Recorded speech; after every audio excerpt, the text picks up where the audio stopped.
Now, for the opening remarks, we invite Dr. Eileen Pascual, the chairperson of the Department of Family and Community Medicine of Amos of Siemens Hospital, Manila. So we are currently at 80 participants in this call. So medyo ang dami natin tonight. So magandang gabi po sa ating lahat.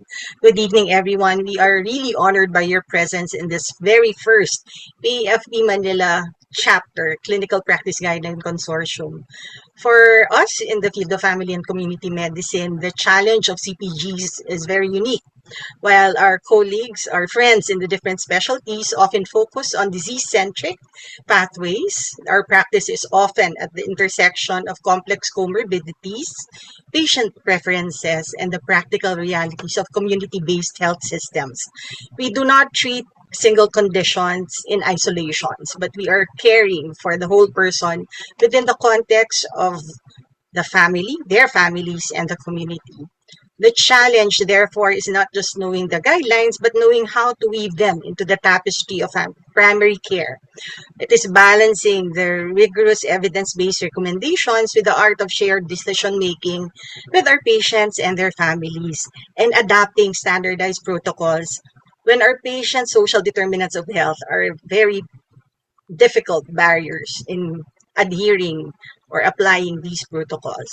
So we do hope that this learning session this evening would help us caring for our patients, and we hope that this would also strengthen our practice of family and community medicine. So on behalf of the Amos of Siemens Hospital Manila, Department of Family and Community Medicine, and PFP Manila, we welcome you tonight to the very first PFP Manila Chapter Clinical Practice Guidelines Consortium. Maraming salamat. Good evening, esteemed Yeah. colleagues, officers, and members of the PAFP Manila chapter. It is an honor to speak before you today at our first CPG consortium.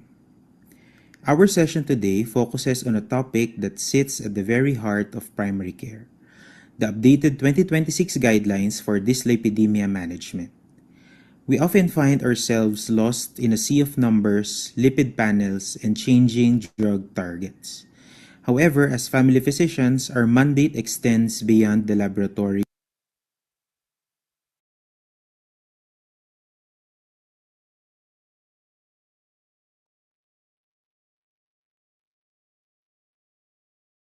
result. Our mantra for today is simple yet profound. Know the risk, hit the target, prevent the event.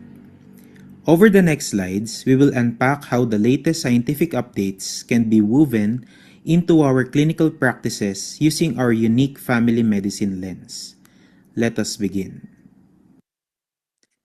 Before we delve into the 2026 dyslipidemia updates, allow me to briefly introduce myself. I serve as a resident physician at Amos of Siemens Hospital Manila under the PAFP's Practice-Based Residency Training Program. To complement my clinical duties, I also head the research unit at the AUP College of Medicine and have served as a public health consultant for the Department of Health and Development Academy of the Philippines. My foundation in public health is built on an MPH from UP Manila alongside fellowships in healthcare quality and administration with the Royal Society for Public Health, ISQA, and the Philippine College of Hospital Administrators. My goal is to bridge individual primary care encounters with safer, highly efficient healthcare systems. Just this month, together with my co-residents, we were recently inducted as associate members of the PAFP through residency track. We were grateful that this has led us now to this consortium. Finally, I have no financial disclosures or conflicts of interest to declare. This presentation is driven entirely by educational interest to help us translate these guidelines into our local primary care workflows. Thank you, and let us now begin. Let us start at the very beginning. Screening. How do we find the patients who need our help before they end up in the emergency room? The 2026 updates provide clear age-segmented guidance. For adults, the recommendation is to begin screening with a lipid profile starting at age 19 and to repeat this at least every 5 years thereafter. This allows us to catch atherogenic risks early in young adulthood especially for those with cumulative risk factors. But look at the pediatric update. For children between ages 9 and 11 who have never been tested, we must obtain a lipid profile. Why? To catch familial hypercholesterolemia or FH and other genetic lipid disorders early. If we identify a child with extremely high cholesterol, we can intervene before lifetime vascular damage occurs. A common practical question we face in the clinic is, Doc, kailangan ko bang mag-fasting bago ako magpakuha ng dugo?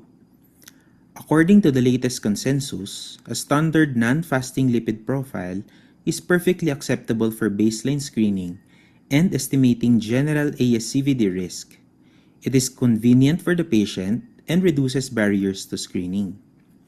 However, we must transition to a fasting lipid profile under 3 specific clinical circumstances. First, if there is a known family history of severe dyslipidemia or premature ASCVD. Second, if we suspect a primary disorder in triglyceride metabolism. Or third, if our patient's initial non-fasting triglyceride level comes back at 400 milligrams per deciliter or higher. Fasting in these cases ensures we calculate the LDL-C accurately. Beyond the standard panel, we now look at 2 key markers. First, ApoB. While LDL measures the weight of the cargo, ApoB counts the actual number of trucks on the road.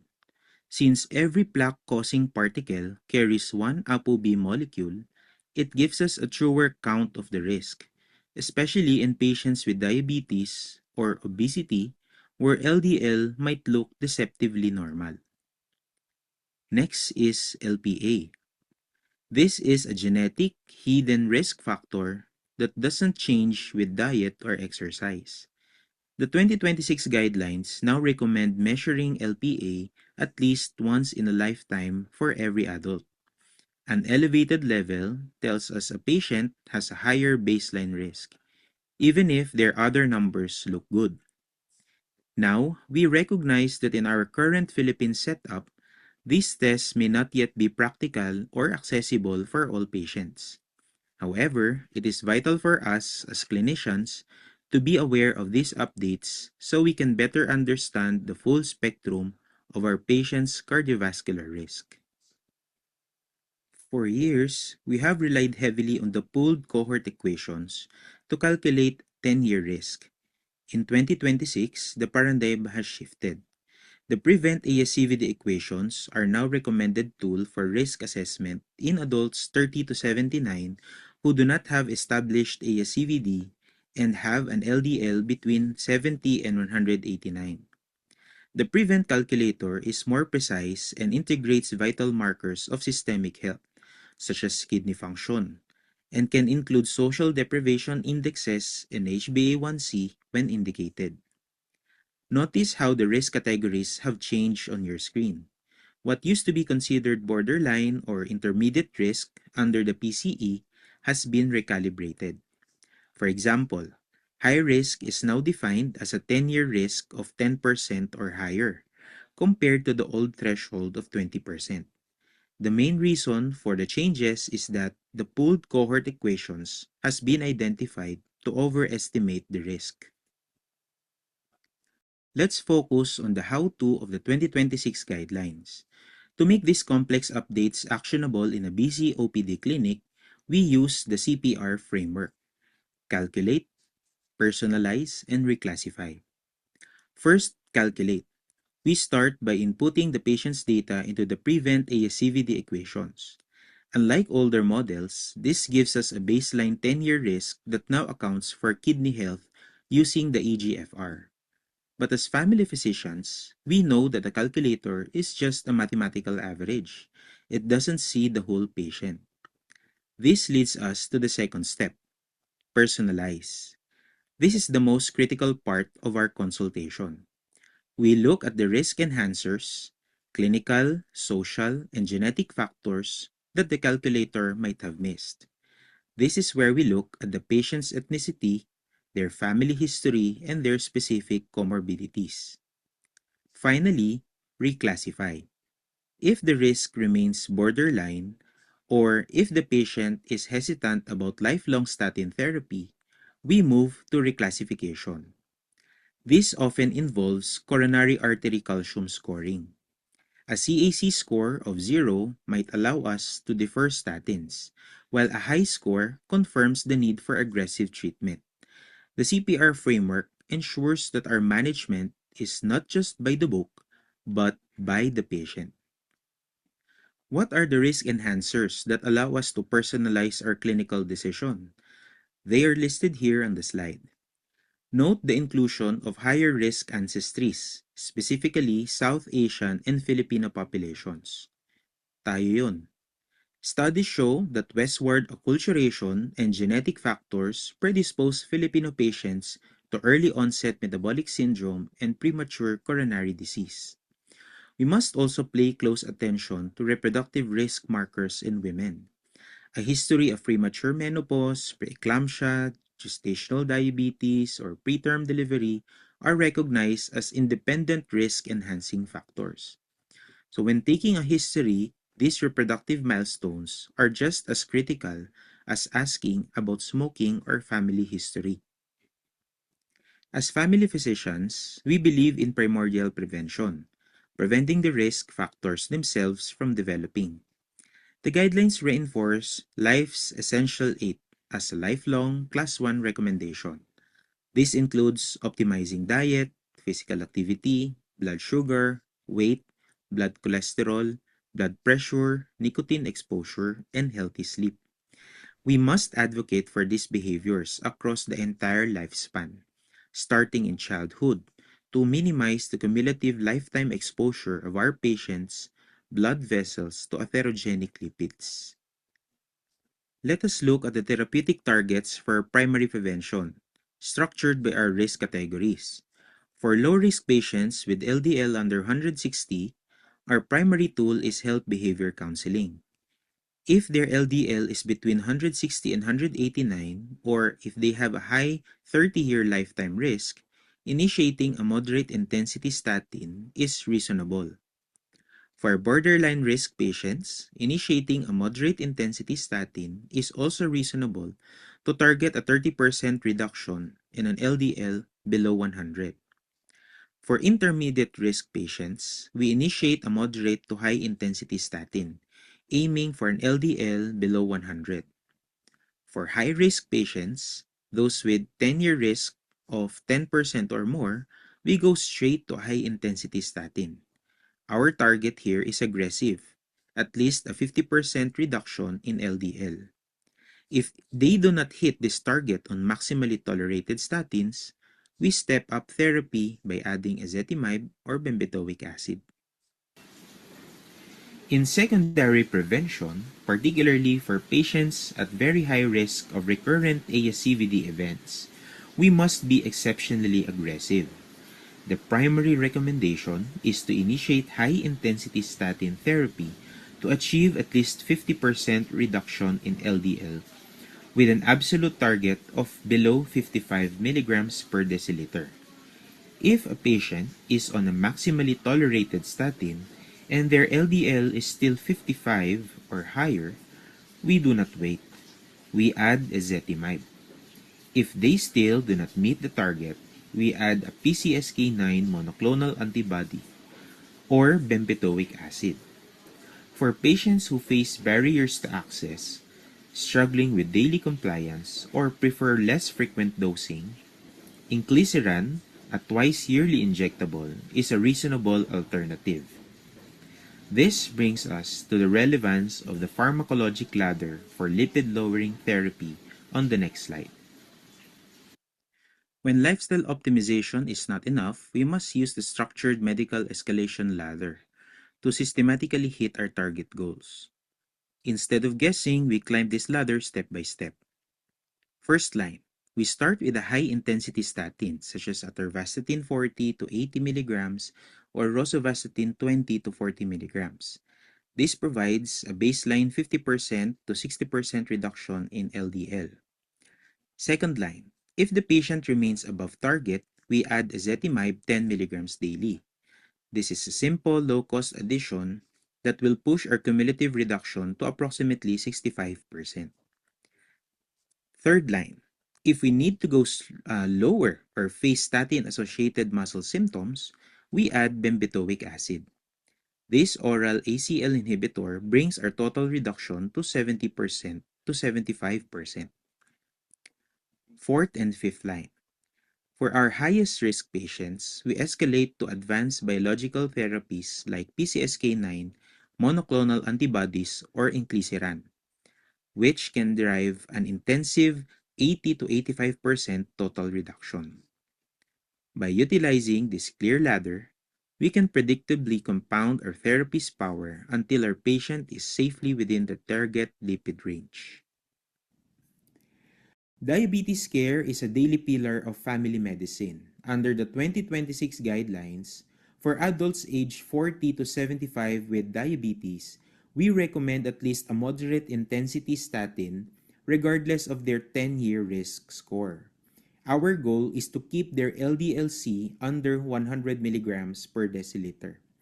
However, for those with multiple risk factors, it is reasonable to use a high-intensity statin to achieve a more aggressive 50% or greater reduction.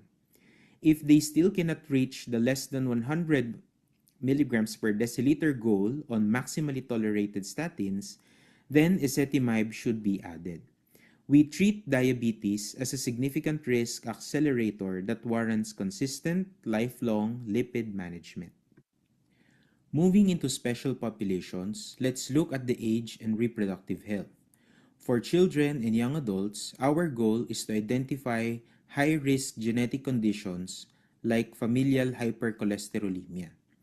In those aged 19 to 39, we recommend dietary, physical activity, and weight optimization to reduce ASCVD risk. On the other side of the spectrum, for adults over 75, we don't automatically stop statins. If they are tolerating them well, it is reasonable to continue. However, for new starts in primary prevention, we must weigh the benefits against frailty and life expectancy. Finally, a critical safety note. Statins remain contraindicated in pregnancy and lactation. For our female patients, especially those with high risk, we must provide counseling to pause their medications 1 to 2 months before they plan to conceive. Next, we address patients with significant chronic comorbidities. In heart failure, specifically reduced ejection fraction of non-ischemic origin, we generally do not start new statins as the benefit is less clear. However, in chronic kidney disease, the heart and kidney are deeply linked. For patients aged 40 to 75 with stage 3 or 4 CKD who are not yet on dialysis, a moderate intensity statin is strongly indicated to reduce their significantly elevated cardiovascular risk. We also see an increasing need to manage lipids in patients with HIV. For those on stable antiretroviral therapy, statins are recommended, but we must be vigilant about drug-drug interactions. Lastly, in oncology, we should not let a cancer diagnosis distract from cardiovascular prevention. We assess their risk independently, especially if they are receiving treatments known to be cardiotoxic. Managing these comorbidities ensures we are not just treating a single organ, but the whole patient. One of the biggest hurdles to long-term compliance is statin-attributed muscle symptoms or SAMS. How do we manage this in our clinics? First, we must have a balanced discussion with the patient, rule out secondary causes like hypothyroidism or vitamin D deficiency, and obtain a baseline creatine kinase if they experience severe bilateral myalgias. If the patient has established ASCVD or is at very high risk, we must still strive to reach our targets. If they cannot tolerate standard statin doses, we use a reduced dose of statins or bypass statins to initiate ezetimibe, bembedoic acid, or PCSK9 inhibitor. We must also monitor their compliance and response to therapy closely. We can use CAC scans if we need further visual confirmation of their risk to motivate adherence. Let us now dive deeper into the management of elevated triglycerides.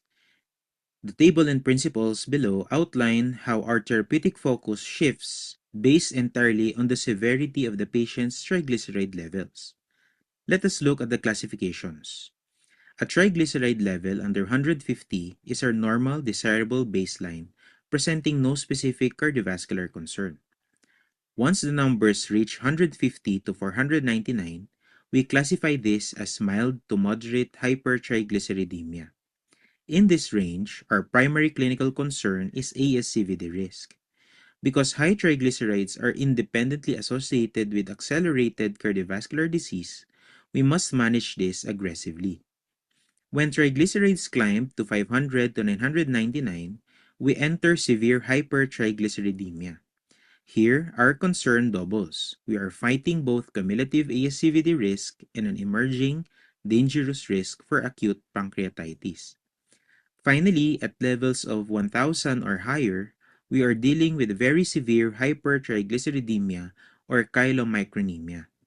In this red zone, the primary concern shifts completely away from long-term cardiovascular risk and focuses squarely on a high risk of acute pancreatitis. This requires immediate, urgent medical intervention. As family physicians, we manage the vast majority of dyslipidemia cases. However, knowing when to refer is a hallmark of safe practice. We should refer patients with confirmed or suspected familial hypercholesterolemia, those on highly complex multidrug regimens, patients with inherited lipid disorders requiring genetic testing, and patients with severe treatment-resistant primary hypertriglyceridemia. Referral is also indicated for specialized therapies such as lipoprotein apheresis or novel agents like evinacumab. Now, let us transition into the core of our specialty, the patient-centered, family-focused, community-oriented or PFC approach. In the previous slides, we have just tackled the principles regarding patient-centered approach to care. Now we go to the family and community aspects of dealing with dyslipidemia. Let's look at the family-focused diagnosis we encounter in our clinics. We cannot treat dyslipidemia in a vacuum. If a patient has a genetic vulnerability, their entire family has a shared biological risk. Furthermore, our patients share a diet. In a typical Filipino household, meals are communal, which termed as salo-salo. If the family diet consists of high saturated fat and high carbohydrate foods, treating the individual patient is bound to fail. We must also diagnose family knowledge deficits and address financial constraints that cause the household to deprioritize the silent preventive maintenance medications. How do we address this family-level diagnosis? First, through family-wide culinary or diet reframing. We must invite the primary household meal preparer, whether it is the spouse, the mother, or the household helper, into our counseling sessions. We teach them how to modify the traditional Filipino cooking, shifting from deep frying to boiling or grilling and skimming fat off traditional stews like nilaga or sinigang. Second, we establish a household health companion. We can train a digitally literate family member to set their daily phone alarms to ensure that medications are taken on time, countering the common misconception that statins are only needed when the patient feels dizzy. Number three, we facilitate family financial discussions or family counselings and family meetings, helping them to enroll in programs like PhilHealth Consulta or Yakap package to access subsidized clinical care and maintenance medications to reduce out-of-pocket strain. Moving outward to the community level, what are the barriers our patients face in their neighborhoods? First, we see a community-wide nutritional transition. In many of our urban barangays, highly processed, high trans fat foods are cheap and readily available at local stores, while fresh, cardioprotective produce is expensive or hard to find. Bibili na lang ako ng manok na andoks kaysa maghanap ng gulay. Second, we battle widespread cultural misconceptions. Many patients stop their medications in favor of aggressively marketed, unverified herbal supplements or teas, often influenced by community word of mouth or sabi-sabi. Some of them are seen via TikTok, Facebook, or other social media accounts. Magte-take na lang daw sila ng clove tea kaysa mag-take ng atorvastatin.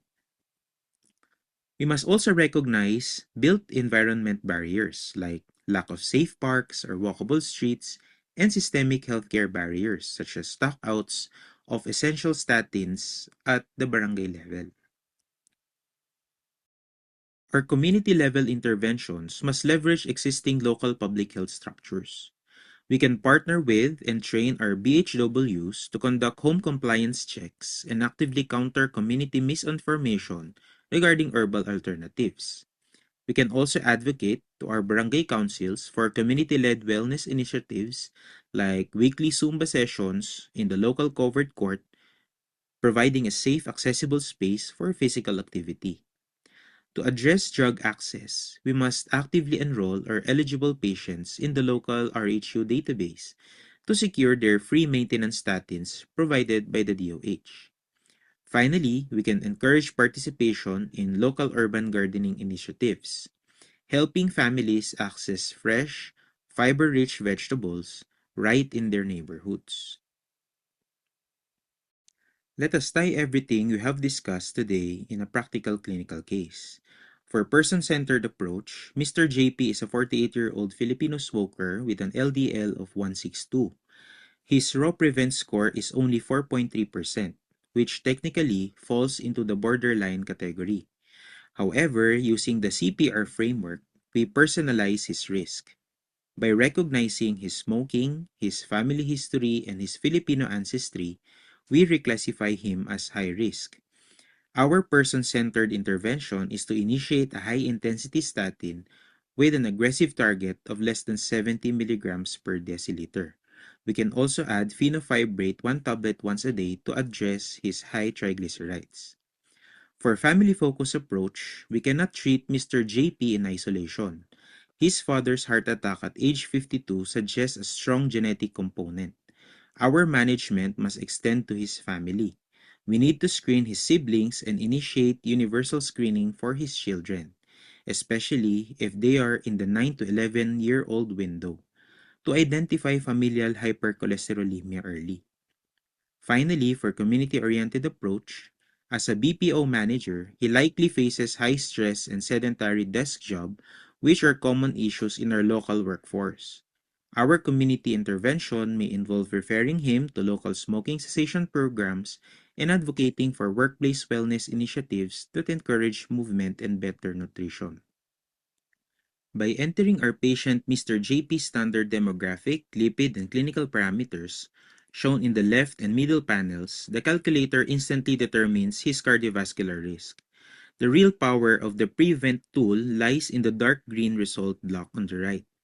Rather than giving a single generic score, it segments risk across two distinct timelines. 10-year horizon. It shows a 10-year total CVD risk of 5.74% with his critical 10-year lipid guiding ASCVD risk at 4.29 or 4.3%. 30-year horizon. For a middle-aged patient, his lifetime CVD risk climbs to a staggering 29.19% with a 21.28% ASCVD risk. For our residents and clinicians, displaying this long-term risk trajectory of nearly 30% directly for a 48-year-old patient on your phone or tablet is an invaluable shared decision-making tool. It shifts the clinical encounter from abstract numbers to an undeniable visual reality, making the case for early aggressive preventive therapy. To summarize our clinical approach, let us look at the complete roadmap displayed in the slide. The 7-step pathway acts as our standard operating procedure for every patient we see. We start at the top. We obtain a baseline lipid profile and immediately classify patient into their management group. Step 3 is universal, lifestyle optimization, which is the foundation for every patient. For our primary prevention cases, Step 4 directs us to calculate risk using the prevent ASCVD equations and look closely for local risk enhancers. Once the risk is clear, Step 5 is where we set our target LDL goals, strictly targeting under 55 for very high risk, under 70 for high risk, or under 100 for intermediate risk, and start therapy. If they do not reach their target on maximally tolerated statin, Step 6 gives us a clear escalation ladder, stepping up to ezetimibe, bempedoic acid, or advanced biologics. Finally, Step 7 closes the loop with regular monitoring and long-term reassessment. By keeping this clinical pathway in our daily practice, we can ensure consistent, high-quality preventive care across all our clinics. To streamline our busy clinic workflows, we can rely on the intuitive 55-70-100 rule as a quick reference guide. This rule helps us instantly bridge clinical targets with our patient-specific risk category and comorbidities. For very high-risk patients, we target an LDL of less than 55. These are individuals with multiple cardiovascular events or a single event paired with high-risk comorbidities such as diabetes or CKD. For high-risk patients, we target an LDL of less than 70, which includes those with stable ASCVD or primary prevention cases with a 10-year risk of more than 10%. Lastly, we target an LDL of less than 100 for borderline or intermediate risk patients, capturing those in the 3 to 10% primary prevention range. By anchoring our practice to this simple 55-70-100 cascade, we can quickly and safely align every outpatient's clinical profile with their appropriate guideline-directed lipid targets. Now, let us take a step back for a critical reality check. Why does our work in dyslipidemia management matter so much here in the Philippines? Look at this official data from the Philippine Statistics Authority released just this year. In 2025, ischemic heart diseases remained the leading cause of death in our country, accounting for nearly 20% of all registered deaths. Cerebrovascular diseases, or strokes, sit at number 3, and diabetes is at number 5.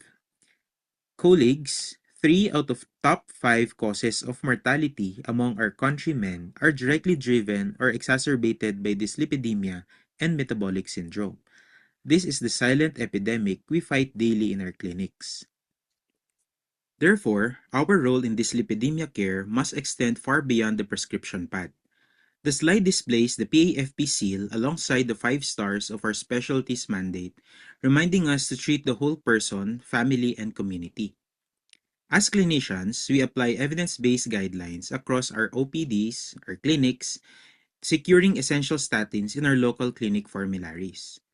As educators, we demystify atherosclerosis as bara sa ugat to counter silent cardiovascular risk and deconstruct community herbal myths. As counselors, we guide families through practical dietary shifts to navigate our communal style of dining, heavy white rice intake, and rich sausawan.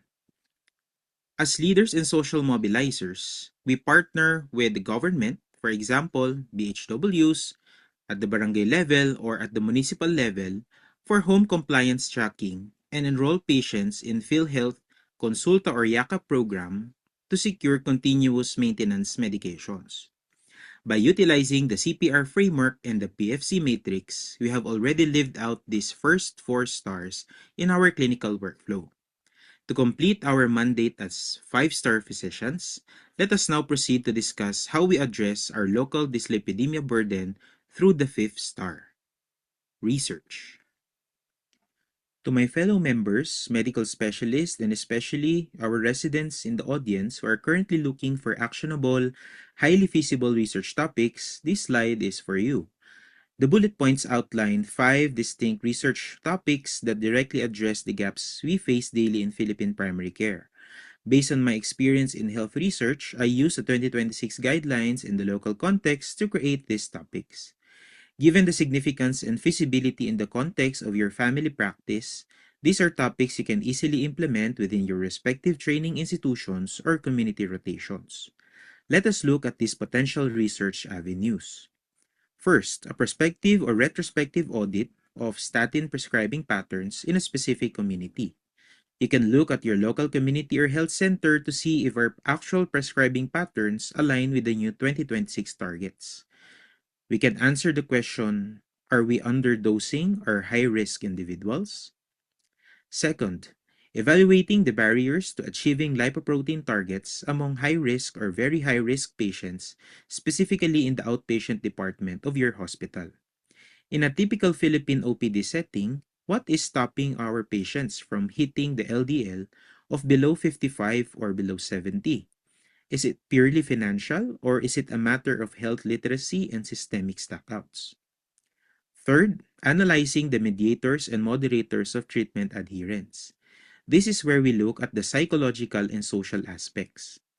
How does family support, regular health coaching, or the implementation of household health champion modify a patient's adherence to a lifelong statin regimen? Fourth, moving into institutional frameworks, a cost-benefit analysis of ApoB testing in patients with ASCVD or type 2 diabetes on lipid-lowering therapy within a private hospital setting. Since ApoB is an ancillary marker, we need local data to justify our institutions and patients whether the extra expense translates to better risk stratification and optimized therapy. Although this research in itself can become costly. And fifth, a cost-effectiveness analysis of lipoprotein alpha screening in risk assessment for Filipino patients in a hospital or community setting. Given that Filipino ancestry is a recognized risk enhancer, determining the economic and clinical viability of once-in-a-lifetime LPA screen in our local population is a high-impact research question. Colleagues, I encourage our residents to take these ideas, adapt them to your local clinical settings, and generate the local Filipino-centric evidence we need to continuously push our primary care practices forward. As we close, let us carry these 5 core mandates back to our practices. Number 1, test early. Initiate universal screening for children and all adults to catch cardiovascular risk early. 2. Use CPR. Calculate baseline risk, personalize therapy, and reclassify. Third, hit aggressive targets. Anchor your clinical goals to our new evidence-based lipid targets to maximize vascular protection. Fourth, leverage the PFC matrix.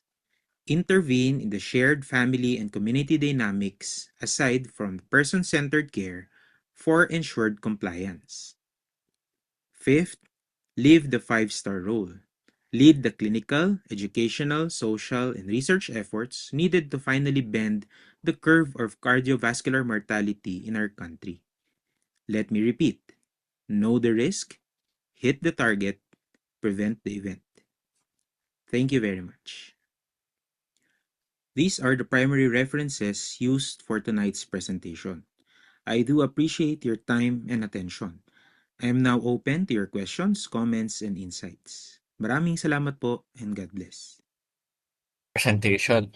So, does anyone have any questions po?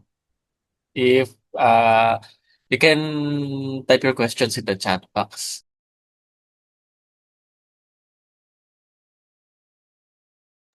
And from Dr. Quintana, good evening po, Doctor. Thank you for the lecture. May I ask a question?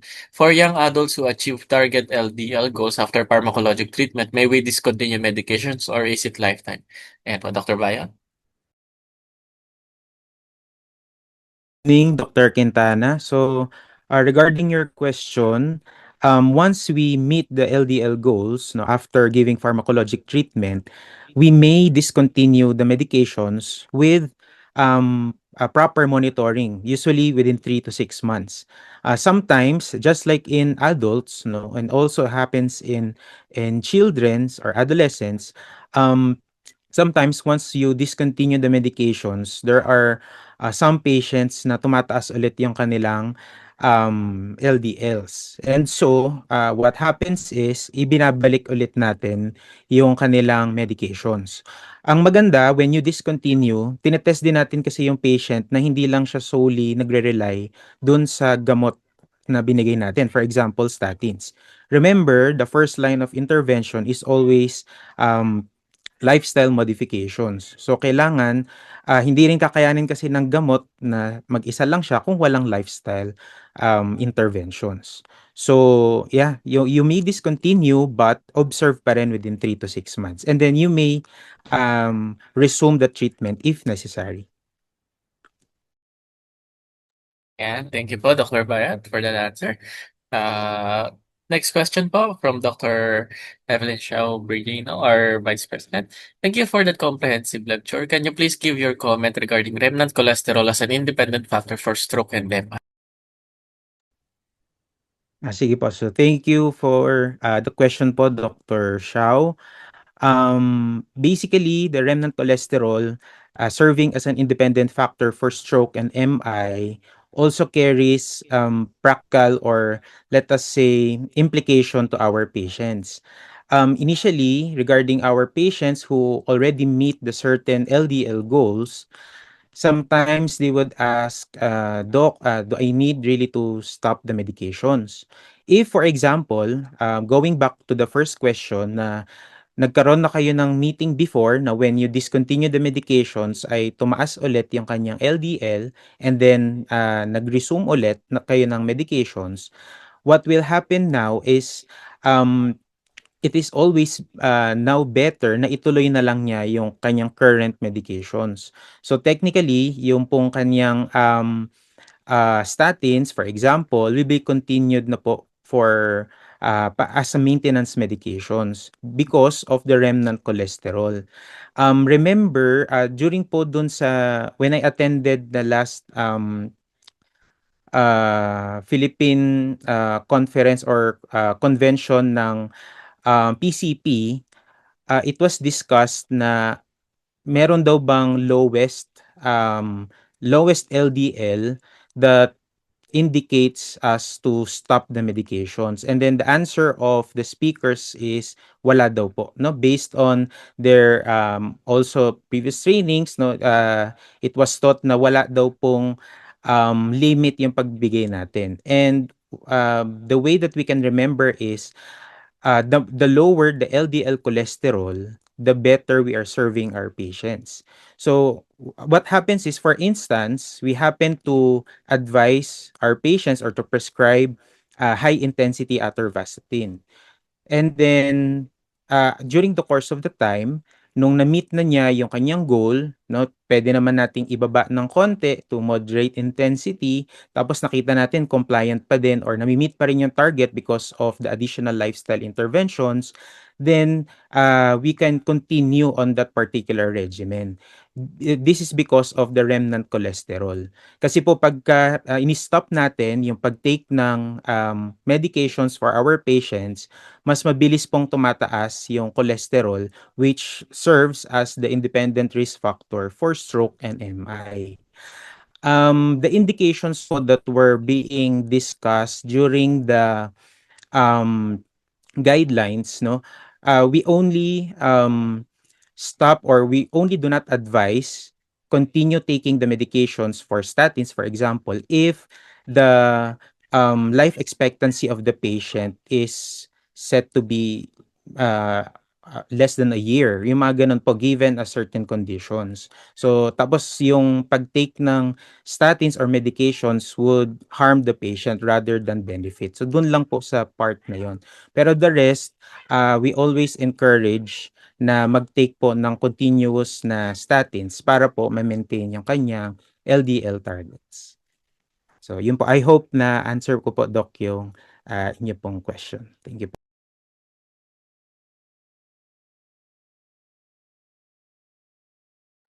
Thank you po, Doctor, for that answer. So, are there any other questions po? Ayan. If none po, may questions naman si Doctor Bayo. Ayan, wait lang. From OSMAC, Doctor Mercado, Christina lang, sorry. Yes. Hello po, Doc. May I ask lang po, what would be your advice for adult patients na, number one, never had statins before, pero hypertriglyceridemia only, while normal or mababa naman po ang LDL, so lifestyle lang po ang advice based sa Prevent score. Number two, na lower or normal na ang LDL pero persistently mataas ang triglycerides. Okay, so for this question, dun muna sa number one, never had statins before pero hypertriglyceridemia only, pero normal naman yung LDL. So the next step that we can do for this type of patient is we look at the non-HDL cholesterol. So yung non-HDL cholesterol, as I've also showed in my previous slides, kailangan din ma-meet yung non-HDL if nakikita natin na yung LDL naman ay nami-meet. Kasi for instance, kung mataas yung non-HDL niya, at risk pa rin siya for ASCVD. The main reason for that is we only focus on LDL as the bad cholesterol.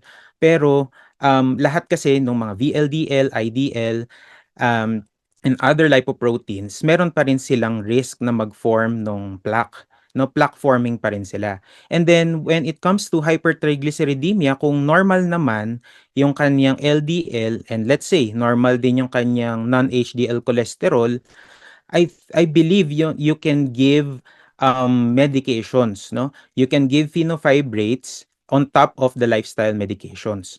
I've also experienced some patients na kahit na mag-start ka ng lifestyle, parang nahihirapan sila na pababain yung triglycerides nila. So, we can give fenofibrates naman, one tablet once a day. Yun. Merong, according sa guidelines, may binibigay na icosapent ethyl, no? Which is generally recommended for triglycerides 150 and above. Kaya lang hindi kasi masyadong available sa atin or yung access natin sa countries, no? So, yan. And then for number two, na lower or normal na ang LDL pero persistently mataas ang triglycerides. So, yan, pwede rin, no? Pwedeng ituloy yung pag-take ng fenofibrate to address the triglycerides. But always take note na yung pag lumampas na sa 150 or for example 160 and up yung triglycerides, the first concern is the ASCVD risk. No, so if nakikita natin na normal yung LDL pero yung non-HDL ay medyo mataas pa rin, I believe we can still give low intensity or moderate intensity statins para at least nape-prevent pa din. Just like what I've said before, no, hindi problem yung pagbibigay ng statins, no? Kasi kung mas mapapababa at mapapababa pa niya yung lipoproteins natin, mas maganda yung benefit for our patients. So, yun po. Yan. May addendum po, Doctor, from Dr. Mercado. Last po, Doc, would you advise din po the use of SCORE2, OP, or other tools for patients po na age 70 plus? Thank you so much. Yeah po, pwede naman po, no? Pwede pong gamitin natin yung ibang assessment tools, as for instance, yung Score2 OP or other tools for age 70 and up as appropriate naman po for our patients. Remember, the Prevent ASCVD tool is used for 40 to 79 years old. So, dun lang binibigay yung tool and if wala pa silang ASCVD history, no, as in talagang hahanapin mo yung risk nila. But for our patients na meron ng past na history or other family history, mas madali na tayong makapag-decide kasi pipili na lang tayo kung magfo-fall sila sa high risk or very high risk. And also, I would just like to add, no, doon sa risk enhancers, 'di ba, South Asian and specifically Filipinos were being added. So ang nakita kasi nila, mas mataas yung mortality among the South Asians and specifically the Filipinos. So, Kung ganun yung patients natin araw-araw sa OPD, magdadagdag na agad ng risk sa atin. No, just like in a given example, dun sa kay patient JP na kahit na 4.3 or 4.29 lang, based on the prevent tool, kaya nating mag-reclassify kasi alam natin yung ibang factors na hindi nakaka-capture nung tool. So, yun po.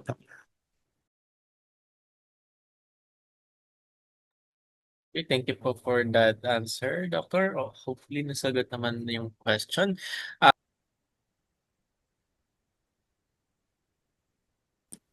To our esteemed chapter officers, our beloved PFP Manila chapter members, and our distinguished guests, a pleasant evening to you all. So as we bring this event to a close, I want to express my heartfelt gratitude to everyone who joined us today. It is truly an honor to welcome you to this very first continuing professional development activity of the PAFP Manila chapter. Seeing such a wonderful turnout reminds us of the vibrant spirit and dedication that defines our chapter. A special and well-deserved thank you goes to our expert speaker for seamlessly breaking down the latest development in dyslipidemia management, Dr. Marlon Bayot. So as family physician, we are the first line of defense in primary care. Dyslipidemia is often discussed today that emphasize we can no longer afford to be passive, whether we are managing a patient in a bustling urban clinic or in an institution just like here at Siemens Hospital, the charge is clear. We must risk stratify early and treat aggressively when warranted and look beyond the numbers to the human being sitting across from us. Let this first CPD activity set the tone for the rest of our year, one of continuous learning, clinical excellence, and deep camaraderie. As we return to our respective clinics, let us translate today's insights into a better, more proactive care for our patients. Thank you for your active participation. Thank you for your unwavering commitment to our discipline, and may God bless us all in our practice. Mabuhay ang PAFP Manila Chapter. Yeah. Thank you po everyone for attending. Thank you, Dr. Xiao, for that wonderful message.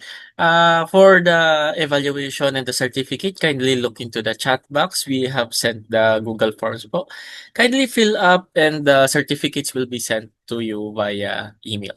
Thank you po and good night everyone. Maraming salamat po. Mabuhay ang PAFP. Kaya natin to.